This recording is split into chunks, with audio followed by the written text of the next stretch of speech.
Is this on? Hey, good morning, everyone. How's it going? Or good afternoon. Hey, how's it going? Welcome to RITSEC this week. If you guys could go ahead and please sign in at signin.ritsec.club, that'd be greatly appreciated.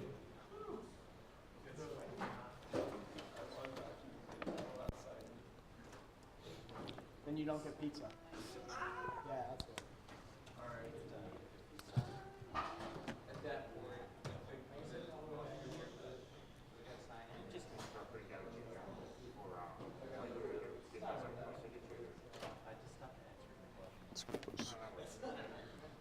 All right, we have a lot of announcements to get through, some of which were just recently added, so we're going to get started.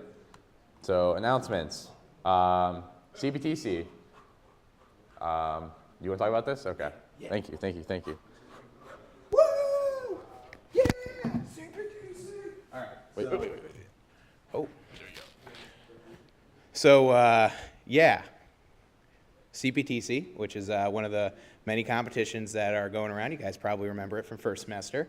Well, sign-ups for next year are starting right about now.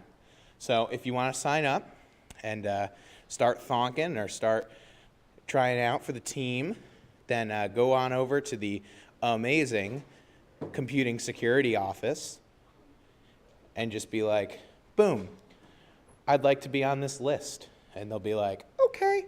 And then they put you on a list. And then eventually, you'll get an email. And that email will describe what the next steps are. Thank you. Awesome. Thank you, Nick. So, next up, we have B-Sides. It's tomorrow, and we have one of our own actually presenting. Jack, you're presenting, correct? Yep. Jack is presenting. What's your presentation on? Oh, your rootkit? Yeah, Jack will be talking about rootkits and Linux, so that's pretty exciting. So definitely go support him. He'll be 2:30 at track number 2. But you guys can still go buy tickets. I believe it's on Eventbrite. So go ahead and check it out and go, because there's a lot of cool talks, including Jack's. So. And Jack just say is a free ticket, so if you're looking to, if you don't have the money or you need a ticket, let Jack know. I'm sure there's other people floating around that need a free ticket as well, or have free tickets, so definitely reach out to people. So, RITSEC, is Chris here? No? Okay, so I guess I'll just vouch for it and do a quick little shout out. But yeah, RITSEC is coming up. Do we have white team signups at all, or any? Okay, we have no. Yeah. Okay, so RITSEC is coming up. So be on the lookout for any like white team signups, because we definitely need the help. But yeah, that will be coming up April, I believe, April 20th. Yeah, so it starts April 20th. So if you're looking at the blue team, white team, be on the lookout for signups for that. Coming in really fast. And now, we can announce our web admin. Micah, do you want to announce our web admin? Oh, you want me to do the honor? I don't know if I. All right. So can I get a drum roll, please, for the announcement of the web admin? And the winner is Matt Brown. So congratulations, Matt. You want to come up and say a few words? Yes. Okay. I don't know how this work, but You're just talking to that and that. Yeah. So. Hey, what's up? It looks like I'll be the web admin. Spider-Man's pretty cool. Looking forward to the new movie coming out. Do you have any words about the website we had you, or a website? Their uptime will be consistent. Consistent. Consistent. Like consistently low or consistently high? High. Yeah, is it consistent what it is now? Pretty much. Improvements are coming. Okay. Well, thank you, Matt. You'll see. Will there be more meetings? To be fair, we hired a web admin, not a public speaker, so just kidding, Matt. So, anyways, yeah, congratulations, Matt. Welcome aboard. We're really happy to have you, and we're really excited to see what work you can do for the club in terms of web. So, thank you guys, or thank you for all the applicants, especially too. We appreciate you guys coming out and applying. So, certainly last but not least, I don't think we have any more announcements. That was the last one, I hope. Let's meet the sponsors. So we want to definitely give a big shout out to our platinum sponsors. Thank you very much. Can we get a round of applause for our platinum sponsors? Thank you. couldn't be here today if it wasn't for them. So thank you, platinum sponsors. And then our gold, silver, and bronze, can clap it up for them as well. Yeah, big round of applause. Let's see the hands. All right, and so I guess we're gonna jump right into education stuff. So let me get my mic set up.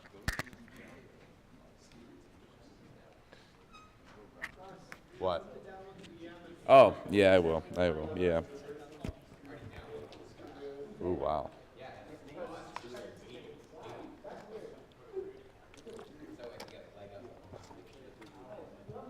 Okay, so without further ado, can I get a drum roll, please, for this week's topic? It's like drum rolls.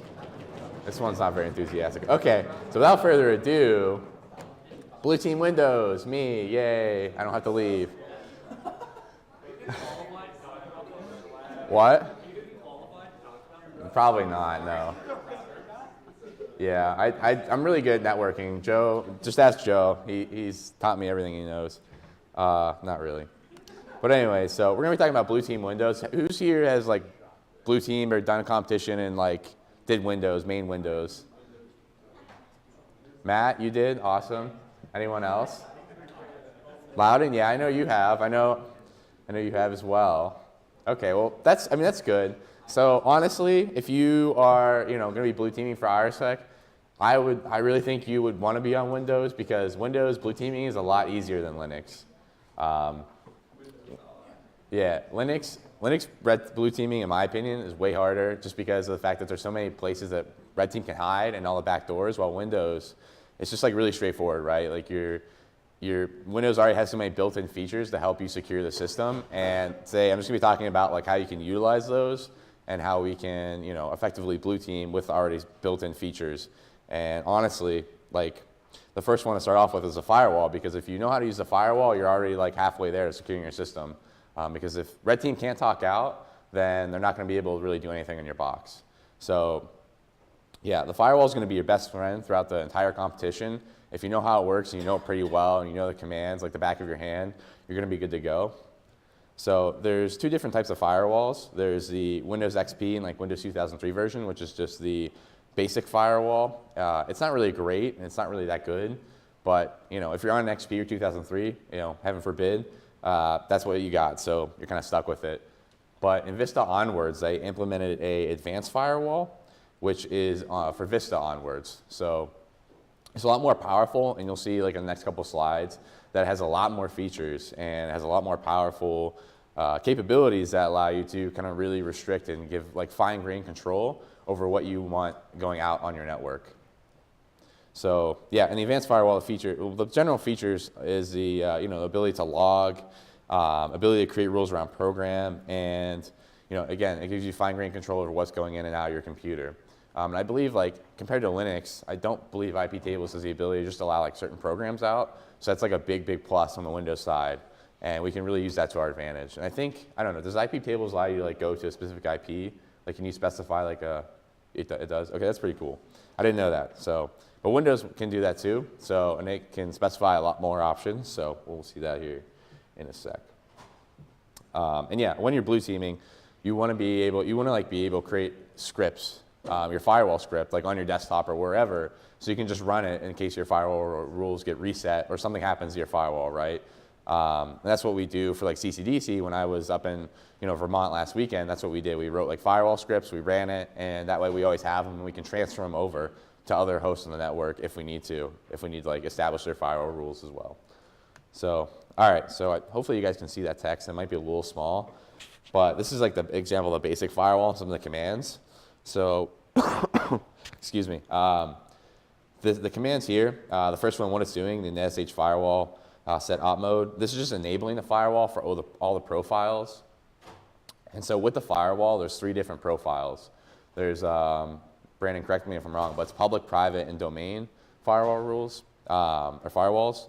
And each of these just correspond to basically what the NIC was set at the time of like when the network was found by Windows. And so I don't know if you guys know, but like when you guys get a pop-up, when you like plug in a network cable or whatever, it's gonna say, oh, we found this network. Do you wanna look for other Windows hosts or other like, I don't know, it gives you a pop-up on the side in like Windows 10, and you can say yes or no to it. that's basically if you say yes, your type will be set to private, and if you say no to that pop-up, it'll be set to public. And again, that just corresponds to the profiles. And I believe if you're connected to a domain, like a domain environment, then your nick type is set to domain. That's kind of a bad explanation. Hopefully that made sense. But essentially, you want to enable all the profiles and set the firewall rules for all the profiles. So it doesn't really matter what thing your nick is set to. So going back to the commands, the first command just enables all the firewall rules. And then here we see the next two commands are just enabling LDAP. So it's LDAP and LDAP SSL. And you can see the syntax is pretty simple for the basic, and you'll see it for the advanced firewall. It's kind of the same deal. It's really simple, really straightforward, easy to understand, easy to read. So it's really nice and really helpful for looking through and auditing firewalls, even if you're new to Windows. So, then this is I don't have a title on this slide, but this is the advanced firewall. So here we can see the first command. All we're doing is setting all the profiles, again, equal to just blocking all the traffic by default. So when something comes in, there's not a rule for it that allows it in. It's just like dropped.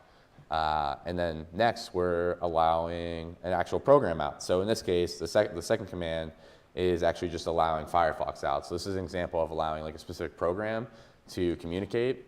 And why you would allow Firefox out is so you can browse traffic without having to allow 80 and 443.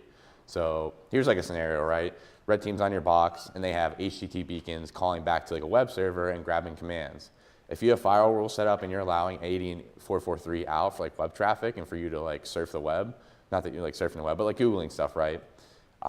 Those beacons are going to be getting out, and they're going to be able to like call back and get the commands they need to run, and then your system, you're just going to get more and more down a bad track with red team. So if you allow, say, Firefox out instead of just allowing 80 and 443, now red team can't get out from their beacons unless they're injected into Firefox, or they, they named their program Firefox and have it in that specific location, which, they probably don't.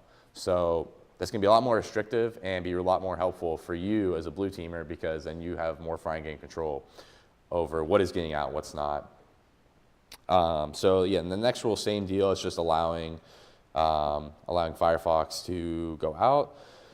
Then the rule after that, the two rules on the bottom for the AD client, just allow you to connect to DNS. So the direction's in and out, so it's allowing you to query DNS on whatever DNS server you have on your network. So that's the advanced firewall. Again, pretty simple, pretty straightforward, nothing too crazy. And then here's a GUI example. I always recommend writing scripts because the GUI is a lot more cumbersome to work with. And as you can see, there's a lot going on, a lot of options, and a lot to look at. I think the GUI is great for auditing your firewall rules and looking at what firewall rules are on your box, because sometimes red team might put in an allow all rule, and they might have a script or something in the background putting allow all rules. So it's always good to look back at the GUI and be okay, are these the firewall rules that I originally established? Because if they're not, then, and there's an add rule that allows all traffic out, then all these rules are useless, right? What you did is not really going to do anything. So here's an example of a Windows client. And then you see DNS. I have traffic going to specific IPs. So again, really fine-grained control. And if you take anything from this presentation, please, please, please do firewall rules. Funny story, I don't know, it's Connor Phillips here. Philip, you can speak to how good firewall rules are from yesterday, can't you? Okay. So yeah, yesterday we had CDT, right? And so we were able to get red team out pretty much. I'm sure there's still some persistence, but we got mostly out of our network just by firewall rules, literally not even changing passwords.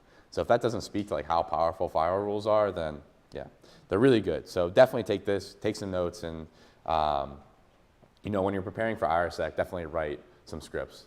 Ben, I saw you had your hand raised. You're going to talk about how you can apply firewall rules to applications. Yeah, I already mentioned that. All right, I walked in late. No problem. But thank you for the suggestion. I appreciate it. All right, so moving on. CMD. CMD is going to be super helpful, and I think, people are always asked, oh, should I learn PowerShell for blue teaming? Should I learn CMD? What should I do? I always think it's great to start with CMD, because if, again, you won't see the older systems like 2003 and XP much anymore.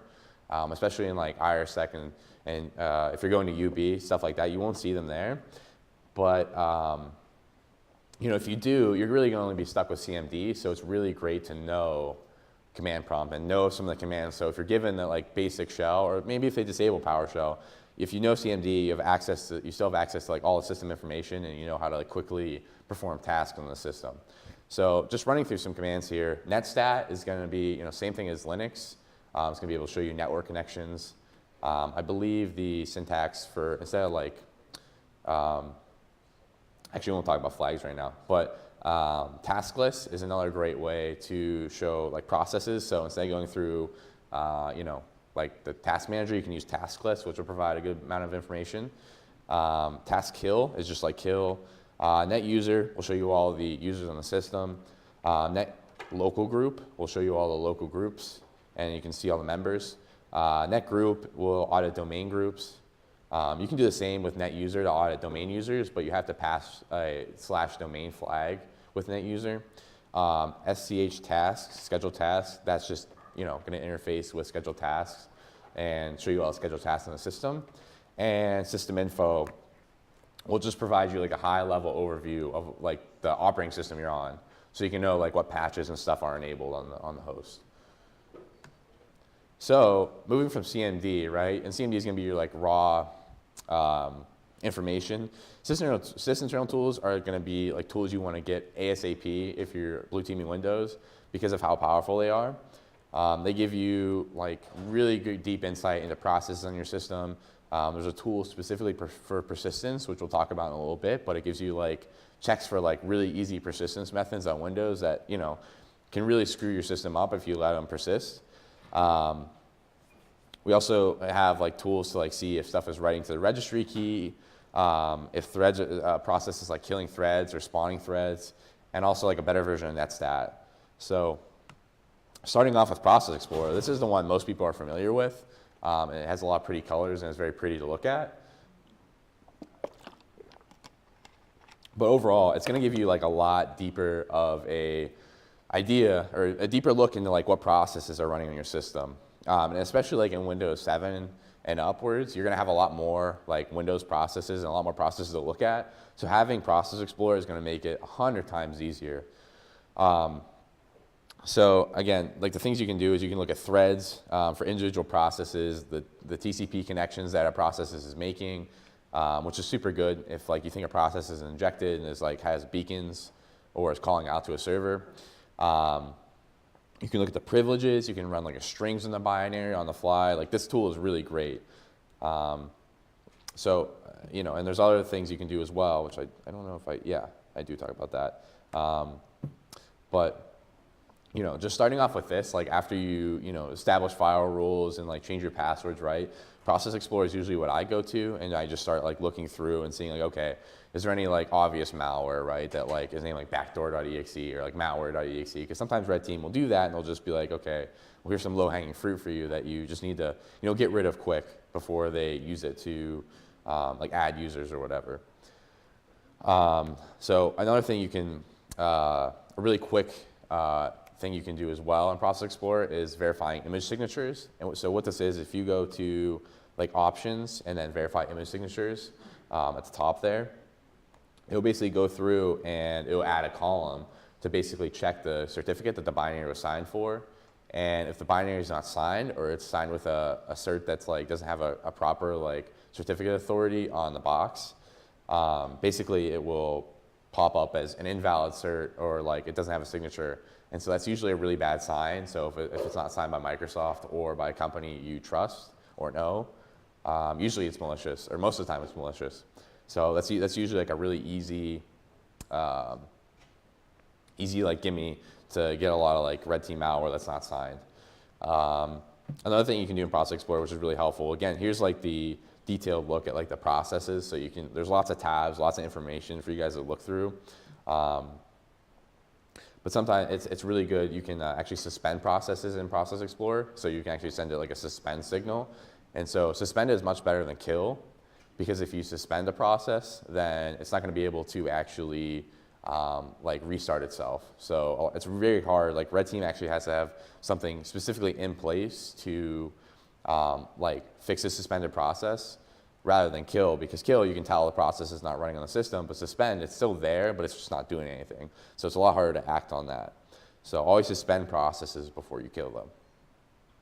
But yeah, that's Process Explorer, very powerful tool. It's kind of like the first thing, like if I'm at CCDC or I'm like blue teaming wherever, it's like the first thing I'm gonna look at when I'm like on a system after I've done like my firewall rules and changed my passwords and everything. So auto runs. Auto runs is kind of like the second tool, like the second tool I go to, like my bread and butter tool set that I'm always going to go to, because it'll detect most of the common registry attacks, like the really powerful, like startup on, run on boot or run on user logon, like those sort of registry keys, those always get detected by auto runs. So as well as those registry keys, it'll detect WMI, which can be used for backdoors. I think we talked about that in the advanced Windows talk. Schedule tasks, services. It'll give you better insight into some services, and I believe just a ton of persistence methods that like red teamers will use. It actually detects these, and even some really advanced ones too. I know like if you guys have heard of like the app init or app DLL attacks, I think it's detected by auto runs as well. So really powerful, and it's kind of like a really easy tool to use. You literally just look and uncheck boxes. So you can't really go wrong with auto runs, and it's as long as you. The biggest thing with Process Explorer and auto runs is knowing what is normal and what's not. Because if you know what like a normal auto runs on like a normal system that's not infected looks like, it's really easy to pick out like the bad stuff. So that's also important as well, because if you're just going through and unchecking services or killing processes and suspending them, you're gonna have a bad time and you're probably gonna break your system. But if you know what's normal and what's not, and you are accurately killing and deleting stuff from auto runs, that's going to be great, and you're going to be able to clean out your system really easily and really hurt red team from the beginning. You can do this all in like the first hour too, so it's great. So yeah, here's what auto runs look like. Again, auto runs looks like. Again, you can literally just go through and uncheck boxes on stuff you don't want active. So it's really like brain dead easy. Like you can't. It's almost impossible to screw up. Yeah, Process Monitor is another tool in the System Terminal suite. Excuse me, my voice is kind of cracking up here. But it allows you to kind of monitor like actions on the file system and on the system itself. So an example of this is like, we actually saw this at CCDC. We used Process Monitor to actually check like a web directory that was constantly being overwritten. And so we actually had like filters in Process Monitor in place, which I think I have a picture somewhere. No, I don't. That's silly. So yeah, we had a filter in place to basically look in this directory and see what kept like creating files in this directory. So we're able to like use Process Monitor to like detect red team's malware through like actions the malware was taking. So Process Monitor is really good for that. It's kind of like more of a special use case though, and it's not something I would just like run and like look at, because there's so much traffic and so much file creation and thread creation on a system that it's hard to really use on a like every time you turn on the system or every time you're blue teaming. So it's kind of an as needed basis. And then the last big System Terminals tool is TCP view, and looking at it, it's just like a better version of Netstat. Really, it's just a GUI version of it. It is nice because it gives you a lot more readable information, and sometimes with CMD it can be hard to actually like full screen it and like read all the information accurately. But for the most part, it's just kind of the same deal, so they go hand in hand. Unfortunately, like if you're on a domain controller and you're like the domain controller guy, TCP view is not going to be super useful because the whole thing will be just flooded with like DNS.exe from like clients and other services making DNS requests. So TCP view and really Netstat becomes really unusable. So it's really hard to look for beacons and connections going out on the domain controller with TCP view, but it's still great on clients. So Active Directory. Sorry. So I was actually, when we did, we have a CCC presentation later. I'll talk more about what I did at CCDC, but I was on the domain controller. So if you're on the domain controller, sucks to be you because it's way harder than clients. So with Active Directory, a lot gets thrown into the mix and a lot more things that you have to worry about. Specifically, you now have access to everyone's system, which is great, good and bad, because you can obviously remotely connect to any system on the network with your domain admin accounts. But now you have to be weary because Red Team can also do that. So if they get persistence on your box, now they have persistence on everyone else's box. So that's a problem. And also, if you're making firewall rules, this is a big problem because you can actually lock everyone out of their box if you don't have great firewall rules and you're not allowing certain ports out, because then they won't be able to connect to you and actually authenticate with you. Because remember, in a domain, if a client's connected to the domain, to be able to log into a domain account, you actually have to authenticate with the domain controller. So it's something to keep in mind. So if you're on the domain controller, you have a lot more on your plate. It's not as simple as the clients are. And yeah, you have new users and groups, so the domain admin and enterprise admins. If one of those domain admin accounts gets popped and Red Team has access to it, that's a big that's a big yikes. You're gonna have trouble with that. As well as golden ticket attacks too become viable because now they can create golden tickets and stay persistent on your network. Yeah, so if you're on the domain controller, what do you focus on then, right? Because you have so much on your plate now that was added. What do you do? I always say, take your time. That's my biggest advice. But just making sure you have really good firewall rules and really strict firewall rules. That making sure clients can still authenticate while not allowing unnecessary services like RDP. For the domain controller, you really should never be RDP'd into it. So that's one piece of advice is to never allow RDP to the domain controller. Always auditing your domain admins and enterprise admins, making sure new users, a Red Team user, isn't added to that group is very good. And auditing group policy, because if you say spin up a new box, right, and you want to add it to your domain, if you don't have group policy cleaned out or you didn't audit group policy at all, and they put persistence in group policy, then guess what? That new box that's all clean and fresh that you thought was nice and clean, and you add it to the domain, it's now infected as well, and it has pretty much all the persistence that they put in group policy on it. So it's really important to audit group policy before you start connecting hosts to the domain, fresh hosts. And secondary services, what I mean by this is, creating backups of other services. So creating a secondary domain controller is an awesome strategy because if Red Team takes down your first one, you can just fail over the secondary one and you lose literally no downtime, and it's very nice. We implement this strat in CCDC a lot with having backup services and having services migrate to different hosts. It's really useful. And because a lot of times, for example, if they have a driver or something on the box and you can't find the driver, right? Because kernel drivers are really hard to find. It's better to just migrate off than to spend your entire time looking for it, because you're just going to be wasting your time because chances are it's going to be really hard to find. It's going to be signed by a legitimate cert. So just way easier to migrate off and just call it a day than to waste your time looking for the malware. So yeah, definitely having repudiation there is really great. So group policy, as I said, you got to make sure it's clean before you add it to the domain or add a computer to the domain. But as you can see, there's 2,000 plus settings in group policies. So that's a lot to look through and a lot to think about. But Windows does make it really easy for going through the GUI. They have a whole thing where you can just basically click through and see all the changes that the group policy specifically makes. So just taking a look through that is really easy. But besides persistence for Red Team, group policy can also be used to really help you guys as blue teamers. So for example, password policy, improving password policy, making sure that Red Team can't just you aren't able to just do a really simple password. That's really useful. That's also obviously useful for day-to-day actions as well. Also denying specific logons to certain computers around the network. One thing that's best practice always for domain controllers is to deny network logons to the domain controller, so people can't RDP or WinRM to it. So that's really useful and something that can really help you save your domain controller in the long run. And those are just some examples.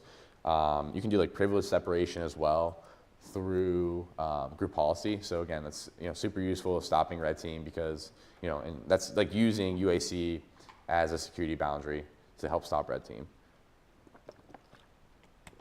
So while a lot of these things, again, can be used for persistence on Windows. They can also be used for good and really help you out to kind of keeping your computers secure. So yeah, here's an example, like here's what group policy kind of looks like in the GUI. Yeah, be careful with some of the settings, because if you're not careful, you can lock yourself out. So process injection. I talk about this because this isn't really super relevant in the real world, but for blue team, red team competition is absolutely relevant.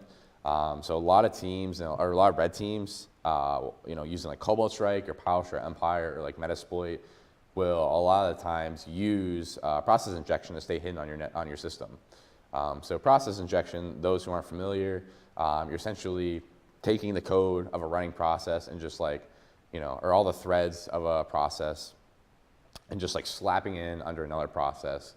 Because remember, processes are just containers for threads, and threads do all the running. So if you just like spin up another thread of your of your program, right, in our process, you can like look like you're in a completely separate process. So this is really good because for red team, because it can be really, really hard to find them and find their malware running, because threads don't really give you a lot of information on what they're doing. And looking through every individual thread in the system is going to take you, all day. It's going to take you like 24 hours, right? So it's kind of unrealistic to do that. So with process injection, the best way to remediate this is to, again, firewall rules and not allowing them to connect out. So even though they might have be injected into your system and might have threads running all around your system, if those threads can't talk out to whatever they're trying to do, then it's not going to matter. The other good way to kind of handle process injection, if you think you solved the problem or found all our malware and they're still injected in their system, is just to restart your computer. Because injected processes and threads don't actually, aren't persistent. And as soon as you restart your computer, they're just all going to disappear. And if they don't get re-injected, then you're good to go.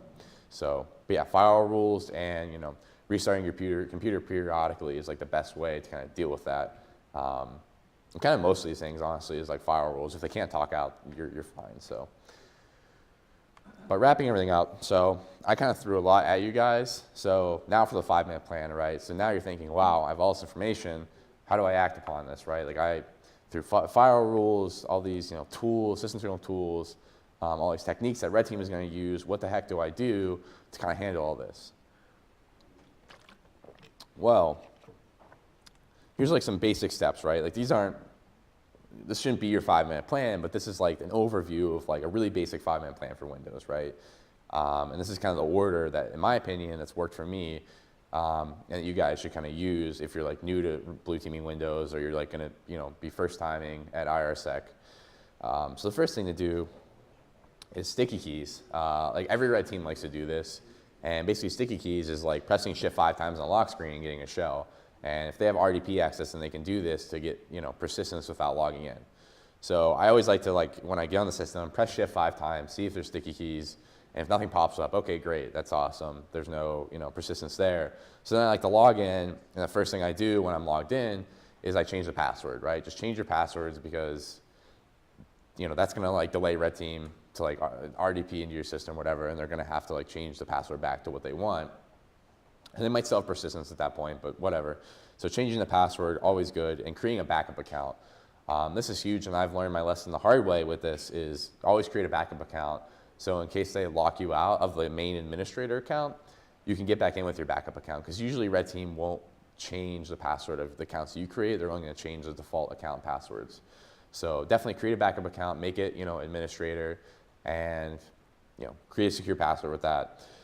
After that, I always create some basic firewall rules. So what I'll do is I'll usually, if I'm RDP'd in, I'll allow my RDP connection and ping, and that's it. If I'm not RDP'd in, I'll literally just allow ping, and that's it. And I'll turn on those firewall rules, and I'll stick with those until I have my, my more advanced firewall rules. So I did the domain controller CCDC, so I write basic firewall rules to allow DNS and a few other things out.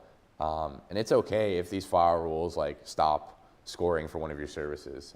It's always better to have a little bit of downtime in the beginning than have a ton of downtime, an hour or two left of the competition because red team has just completely wrecked your box and you can't get it back. So I always think it's better to do that than, have to deal with it later. So, create some basic firewall rules, have some, block them out for a little bit and kind of just like take a breath and then start typing your regular firewall rules. If you're a client, allow connections to the domain controller. If you're a domain controller, allow people to connect to you, and you'll get those settled and get those firewall rules really tight. After that, I like to start doing like IR stuff, so like auditing users with like net user and net group, net local group. If you're on a client, make sure you're checking the local group and not the domain controller group.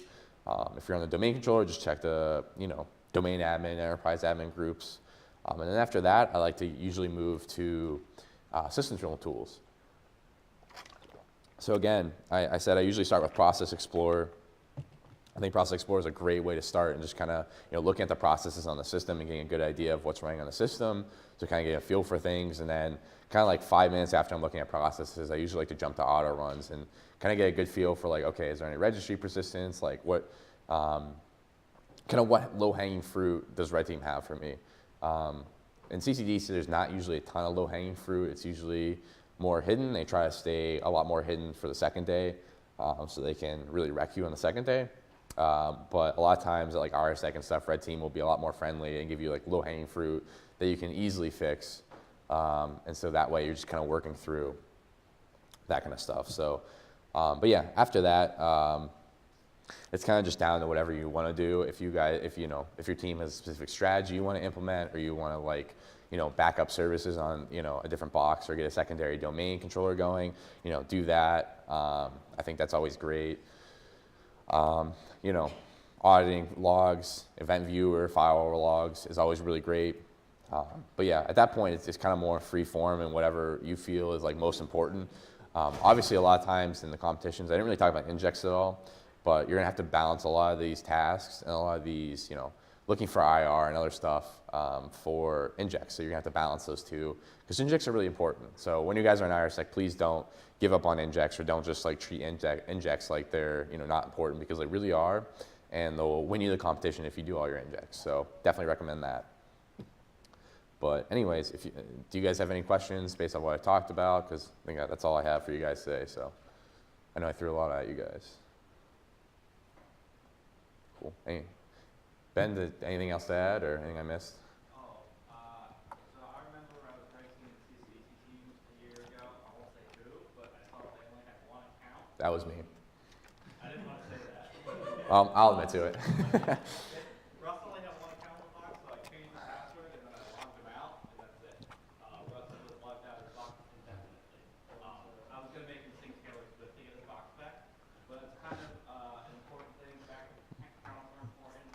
So are backdoors, so to speak, that red team can't find. Finding another way to your box is also really good. So again, that's sticky keys. Yeah, red team can use it, but so can you if you get locked out of your box. So kind of think crafty. I don't know. It's really good. Shameless plug-in for myself.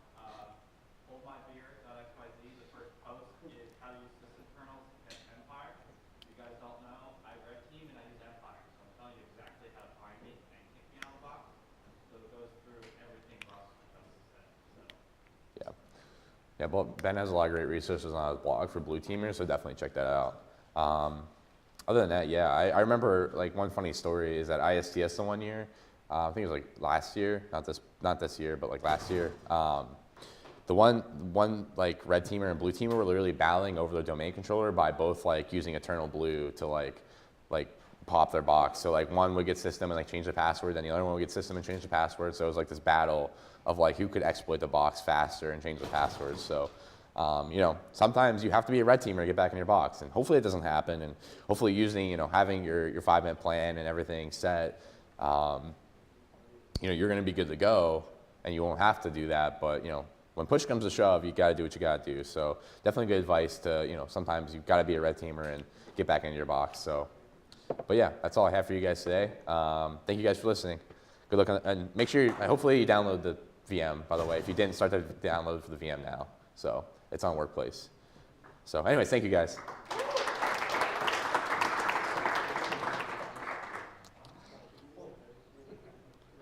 What's up? You see when we were in the webs the other day, if you change the registry keys for your firewalls, for the ones managed domain. Hey guys, quick challenge info. We posted, everything posted to Workplace and Demo Help. The hard challenge for this week is creating a 5-minute plan, but you can do it for either Windows or for Linux, because then you can bring the script and run this at IRSEC. The whole point of it is prepping for IRSEC, and you can